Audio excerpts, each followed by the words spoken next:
मेरी आवाज़ जी, आ रही है क्या? जी, आ रही है, आ रही है। ठीक है, ठीक है। तो सभी का बहुत शुक्रिया मुझे ये अवसर देने के लिए। मुझे लगता है कि कहानी सुनाने से पहले शिवनारायण जी कुछ कहना चाह रहे हैं, शायद वो लिख रहे हैं कि आवाज़ नहीं आ रही है मेरी, है ना? जी, जी, सुन लेते हैं।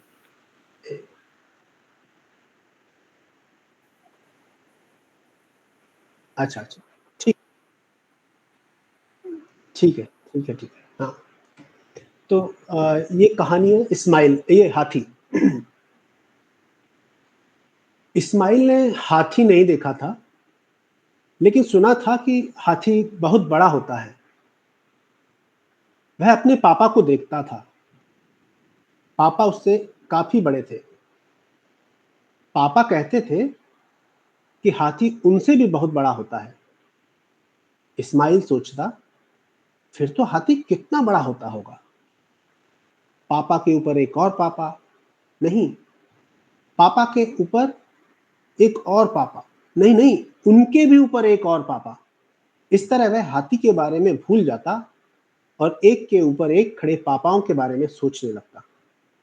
उसे इस तरह सोचने में बड़ा मजा आता। एक दिन पापा के साथ बाजार जाते हुए उसने हाथी देखा। हाथी देखकर वह बहुत हैरान हुआ। मन ही मन सोचने लगा, इस हाथी को बनने में तो बहुत सारे पापा लगेंगे। ऊपर, नीचे, अगल-बगल कितने सारे पापा लगेंगे। 4 पापा तो इसके पैरों में ही लग जाने वाले हैं। हाथी और पापा के बारे में सोचते हुए अचानक उसे एक ख्याल आया, यह हाथी इतना बड़ा है, तो उसके पापा कितने बड़े होंगे?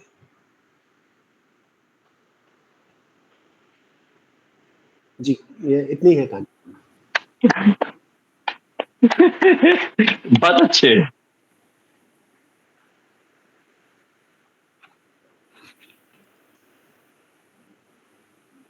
कोई 1-2 टिप्पणी जो भी आप करना चाहें, फिर अगली कहानी को चलेंगे। योगेश जी की जी, अश्विनी जी। अश्विनी फिर शिवनारायण।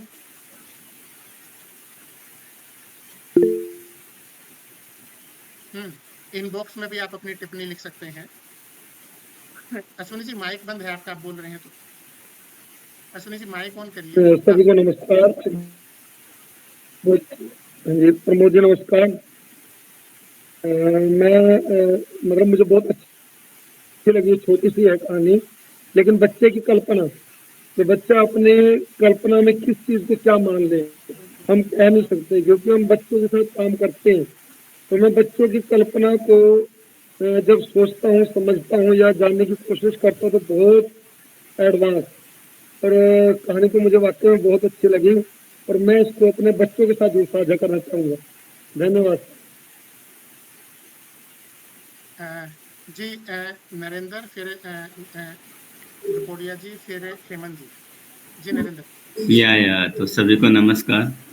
तो मैं भी जैसे अभी अश्वनी जी कह रहे थे कि मेरे 5 साल की बच्ची है, तो वो जिस तरीके से अपनी बातों को बिल्ड करती है और वो अपने अनुभवों को जोड़ती है, जितनी समझ और जिन वस्तुओं को वो जानती हैं, तो उससे कनेक्ट कर पा रहा था। और सबसे इम्पोर्टेंट मैं सोच रहा था कि लंबी चलेगी कहानी।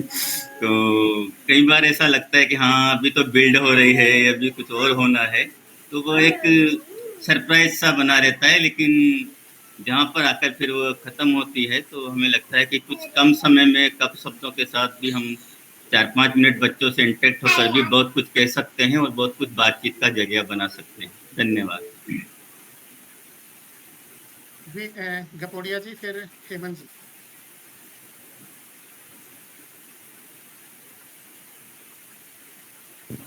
लगता है लेफ्ट हो गए। हेमंत जी आप बोलिए।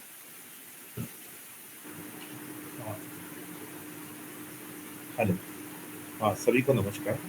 आप प्रमोद जी से काफ़ी कहानियाँ सुनी हैं निरंतर की कार्यशालाओं में और काफ़ी दिनों बाद आज सुनने को मिला।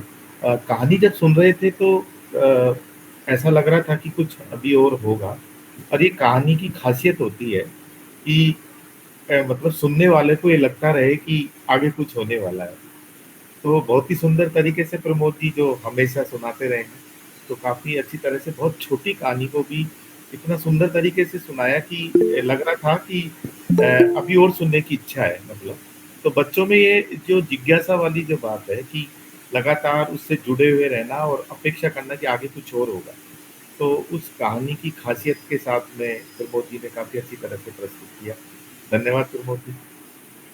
जी मेरा माइक चल गया, मैं बोल सकती हूँ, माफी पहले। जी जरूर। शुक्रिया प्रमोद जी, आपने बहुत अच्छी कहानी सुनाई। और कहानी छोटी है, मगर मुझे लगता है कि गणित जब छोटे बच्चों के साथ हम एस्टिमेशन पर काम करें, उस समय आपकी ये कहानी काफी मददगार हो सकती है। बच्चों की कल्पना, क्योंकि बच्चे इसी तरीके से सोचते हैं, तो उस कल्पना के जरिए किस तरह हम गणित तक उनको ले जा सकते हैं, मुझे वो काफी अच्छा लगा इस कहानी को सुनकर। शुक्रिया।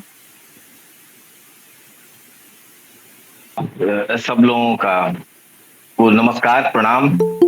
और सुधीर जी और सहजीवन को ये मौका देने के लिए सबसे पहले तो मैं धन्यवाद दे दूं, और फिर अपनी कहानी, छोटी सी कहानी है ये, ढेला और पतई, ये वही सुनाता हूं पहले, इसके बाद फिर टिप्पणियां आएंगी। एक थे ढेला राम जी, लुढ़कने वाले, गोल गोल से। एक पतई बाई थी, एकदम दुबली पतली, सूख कर पीली पड़ी हुई, पेड़ से टूटी हुई।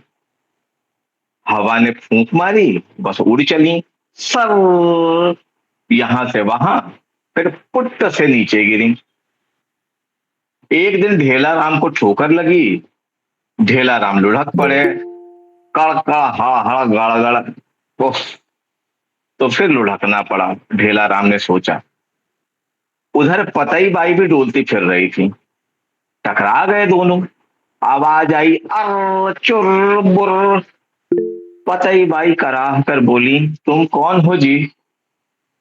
ढेला राम ने कहा, मैं माटी का ढेला, नाम है ढेला राम, आप कौन हो? पतई बोली, मैं पतई, पेड़ की पत्ती, पर अब डाल से बिछुड़ी। ढेला राम ने कहा, मुझे तो कोई भी लुढ़का देता है, बरखा पानी से भी उतना ही डर लगता है। पतई बाई बोली, मैं भी इस हवा आंधी तूफान से बहुत डरती हूँ, बहुत पतली हूं ना, उड़ाती रहती है हवा मुझे यहां से वहां। दोनों सोच में पड़ गए। फिर पतई ढेले से बोली, चलो दोस्त बन जाते हैं, मुसीबत में तो साथ रहेगा। ढेला राम बोले, एकदम ठीक, मैं तेज हवा चलने पे तुम्हें बचा लूंगा।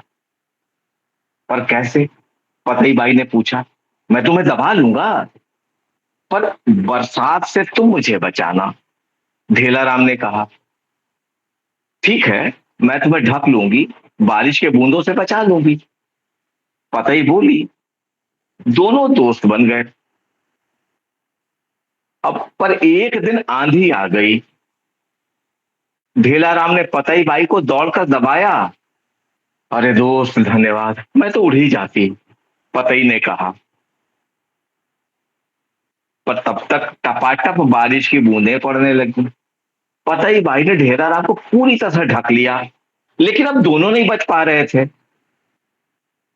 अब क्या करें, अब क्या करें ढेला राम जी? पतई ने आंधी और पानी से थर थर कांपते हुए कहा, चलो आज किसी तीसरे साथी की मदद लेते हैं।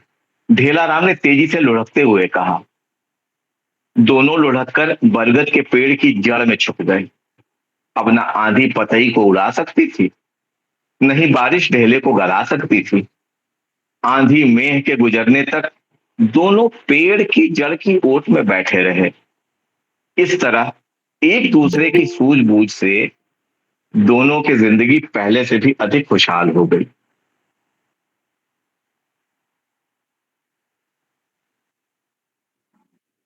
जी।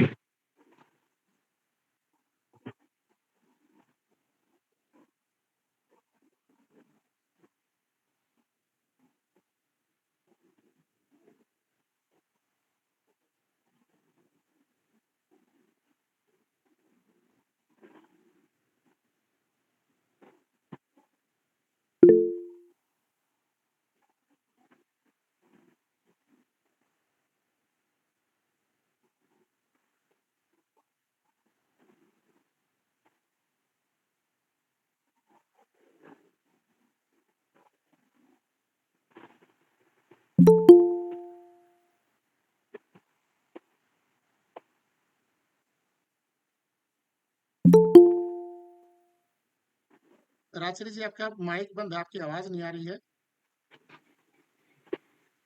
हेलो, मेरी आवाज़ आ रही है? हाँ, अब आ रही है। नमस्कार सभी को।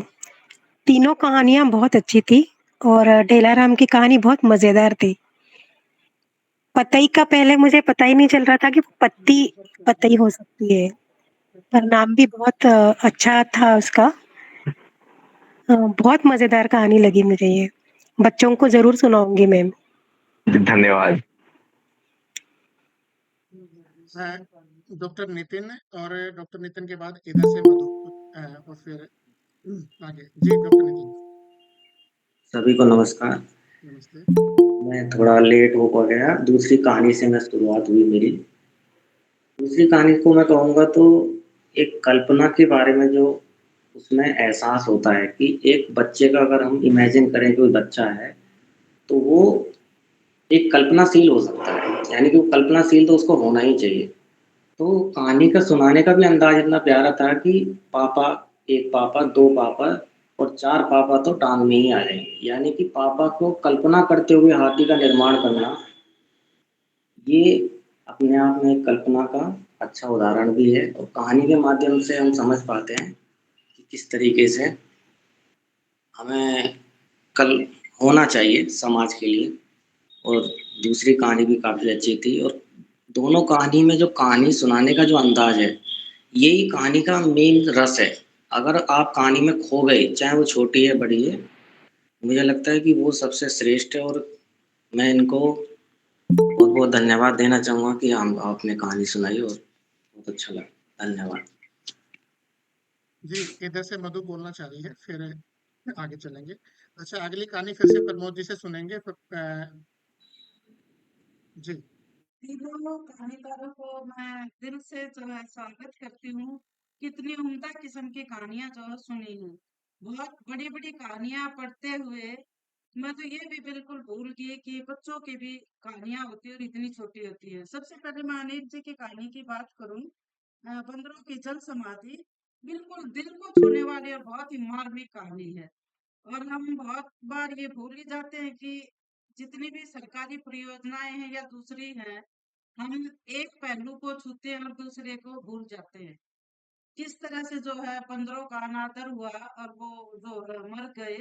और बच्चे को ख्याल है, बच्चा बड़ा चिंतित है उसमें, वो अपने पिताजी को पूछता है, तो कितना चिंतनशील है बच्चा।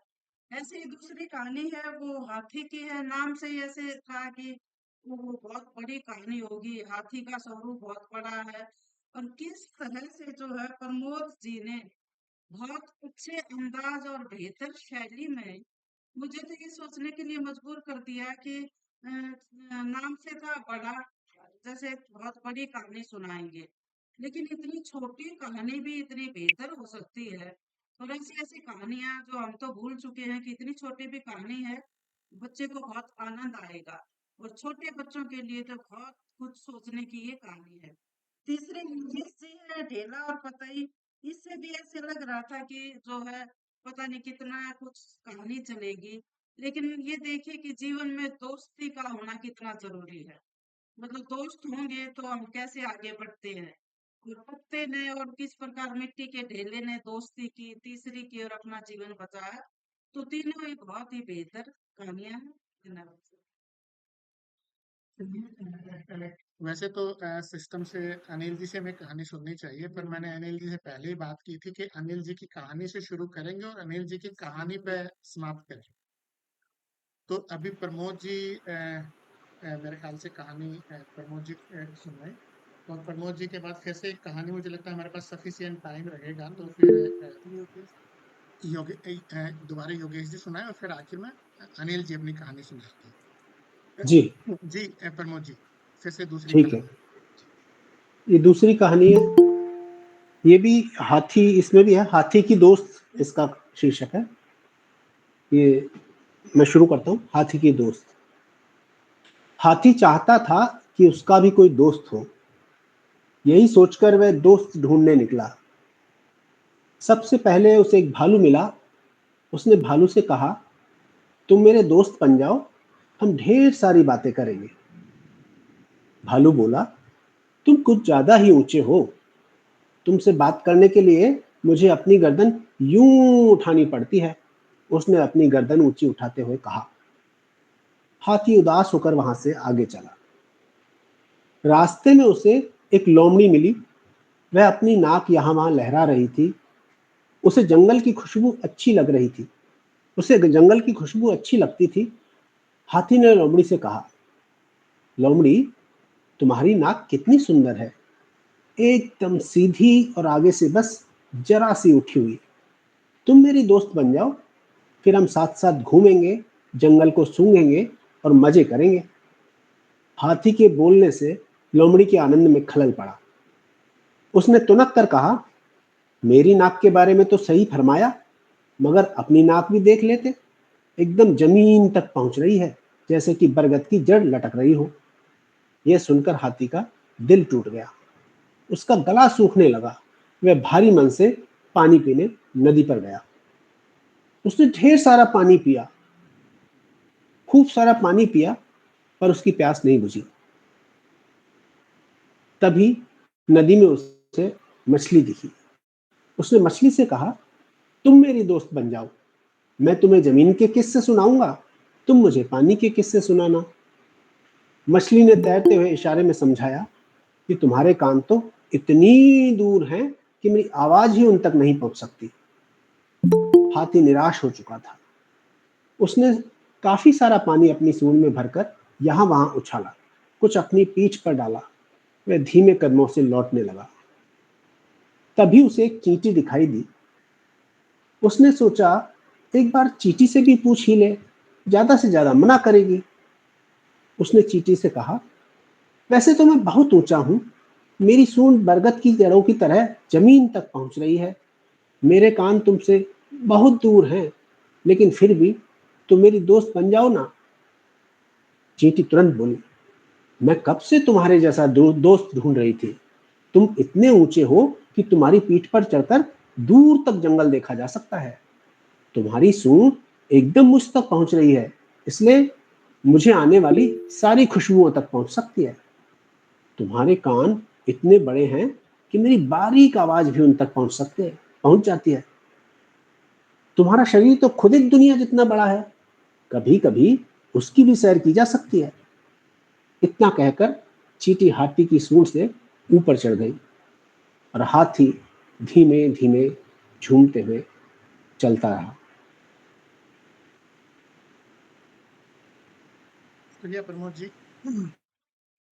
प्रमोद जी की दूसरी कहानी पे आप कुछ भी कमेंट करना चाहें, फिर योगेश जी की कहानी सुनेंगे। किसी ने हाथ खड़ा किया था, मैंने देखा नहीं।